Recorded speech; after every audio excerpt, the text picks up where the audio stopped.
Why did you choose Cambodia of all countries? It wasn't something that was chosen. It was an opportunity that was provided through the school, the International Studies program.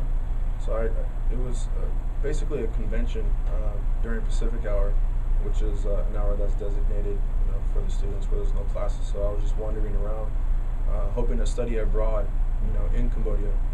And I met Sandra Rooney and her colleague Po, and she said, "Oh, well, we're taking a trip to Cambodia, for spring break." And this was in November 2009 that she told me about this. So I said, "Well, I mean, if I can't study there, I definitely would love to take a trip to Cambodia. I've never been out the country, so I thought it would be a great way to start my interests in development, passion, and travel." So I told Andres about it, and at the time, my idea to do this project was in the development process. So it wasn't something that I chose. It was an opportunity that I took up that, one of the great things that Pacific does is offer these opportunities. So I took that opportunity that Pacific made available to me, and went through the application process. And on the very last day that, the application was open, he called me and asked me about the trip. He said, "Hey, is that trip still, open? Today's the last day. The last day. If you can come up with $1,500 by today, you can go." So he went right over, and it was probably not even an hour left, for the application to close, and he hopped aboard, and yeah. So this was a 10-day trip or a 5-day trip? It was a 10-day trip. I believe it was from the 4th to the 14th of March. So one of your focus, you said, was healthcare and for dental hygiene, to go out there and provide education and, Right. and dental, Yes. dental disease preventive, I guess. Right. Yeah. So what did you have to do? Did you bring a material, medication, and toothpaste? Well, Clarence, that was hard. It was hard for me, because being a college student, money's pretty scarce. I barely have enough money to eat. So I'm going to Cambodia, who it's a very impoverished country, and I had this big plan, that I wanted, and I had a bunch of ideas, and small pockets, and I didn't know how to come about where I'm going to get all these supplies from. I did not have a lot of knowledge, because I've never been out the country. I've never came up with a plan this big, and so it was a lot of networking on my part. A lot of phone calls, a lot of emails to the American Dental Association, to Colgate, Oral-B, the dental hygiene school for Pacific, UOP Dental School in San Francisco. So I asked my project advisor, Sandra Rooney, how I can do this. So she said, "Well, let me see what I can do." So she made some phone calls, a lot of phone calls, and I did the same. And some vendors, Colgate, Oral-B, and small practices, and the schools that I just mentioned, they all contributed small donations, but those small donations accumulated up to over 400 toothbrushes, 200 dental floss dispensers, over 300 toothpaste. I also had curriculum, visual aids, to help bridge that gap of understanding, for the kids when I got out there, because obviously Cambodian, their predominant language is Cambodian, Khmer.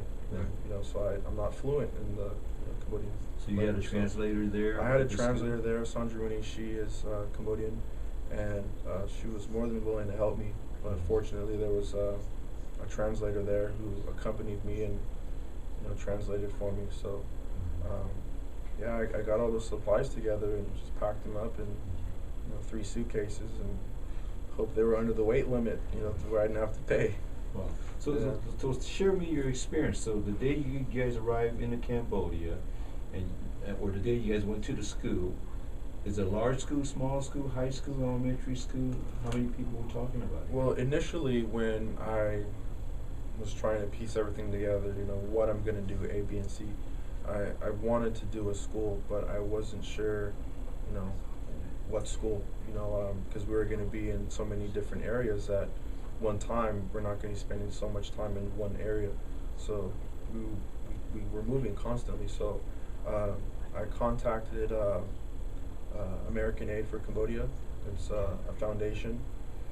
It's a nonprofit organization, and spoke with a couple people, and they got me in touch with this secondary school in a province located in Battambang, Cambodia.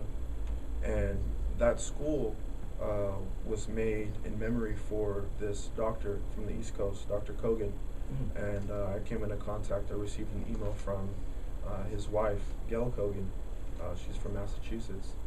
And this school, like I said, is for her husband. And she asked me, can you come to my school? My kids are students. They need your help.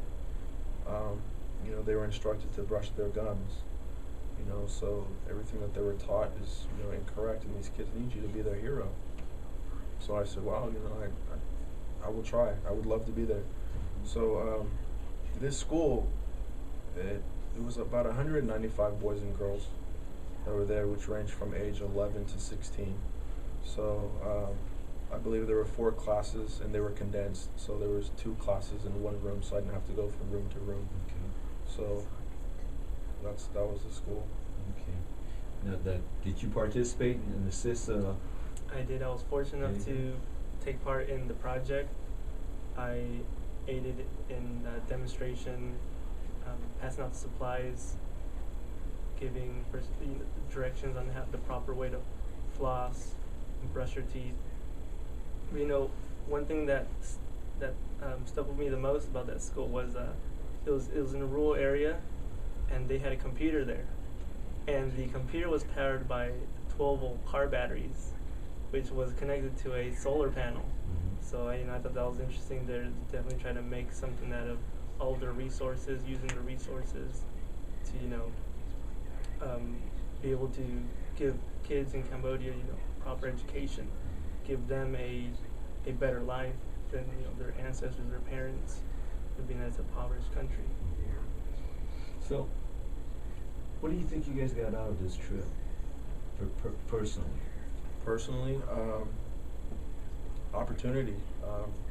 Growing up where we came from, there wasn't a lot of opportunity.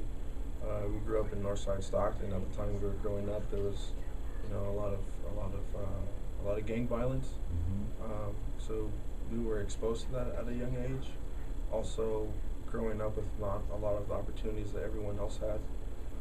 So we were shown, the way from our mentors, and from people who were fortunate to have the opportunity to secure a position in life, as educators, or as someone who has education.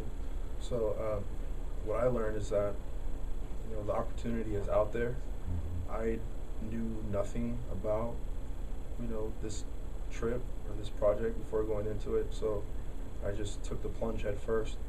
And something that I did seems very great, and it is very great, but I really had no understanding of what I was doing. I was learning as I was going.